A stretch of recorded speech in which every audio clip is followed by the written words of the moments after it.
जय माता की दोस्तों। सबसे पहले आप सबको शारदीय नवरात्र की बहुत सारी शुभकामनाएं। माता रानी आप सब पर कृपा करे और आने वाला साल आपका मंगलमय हो। जैसा कि आप सबको पता ही है कि आज नवरात्रि का पहला दिन है और पहला दिन समर्पित है हमारी शैलपुत्री माँ को। शैलपुत्री माँ पर्वतराज हिमालय की पुत्री है और शांत, सौम्य और कल्याणकारी स्वरूप में पूजी जाती है।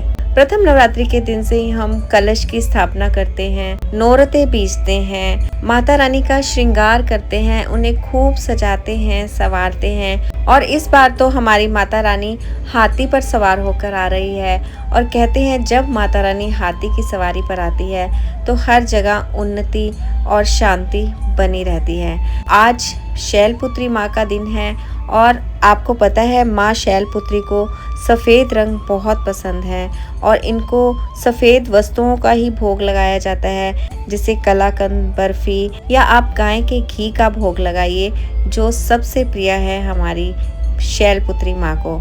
नवरात्रि के पहले दिन से ही माँ को श्रृंगार का सामान अर्पित किया जाता है और माँ का विशेष भोग होता है ये पान का पत्ता, जिस पर की सुपारी, लौंग, इलायची और पताशा रखकर उनको चढ़ाया जाता है। नवरात्रि के पहले दिन से ही दुर्गा सप्तशती का अध्ययन किया जाता है। प्रथम अध्याय किस प्रकार है वो मैं आपको बता रही हूँ, क्योंकि कुछ लोग ऐसे होते हैं जो अध्ययन नहीं कर पाते हैं, तो इस वीडियो के माध्यम से वो पहले अध्याय के बारे में जान सकते हैं, अपनी माँ की महिमा के बारे में। पहला अध्याय है वो मधुकैटभ के बारे में है, उनके वध के बारे में है।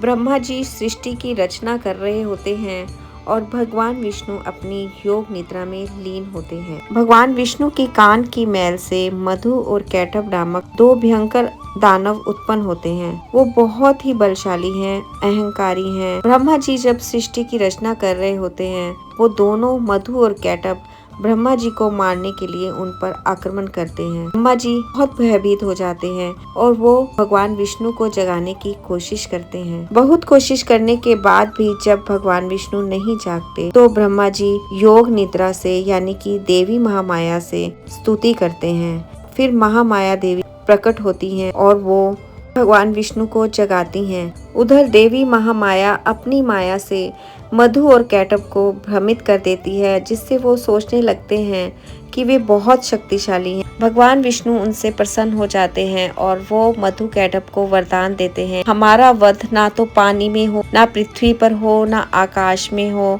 ना वायु में हो। वो भगवान विष्णु की, वो देवी महामाया की विशेषता को भूल जाते हैं और भगवान विष्णु उनका वध करते हैं अपनी जांघों में रखकर, और इस तरह से मधु और कैटभ का वध हो जाता है, जो कि देवी की माया ही है।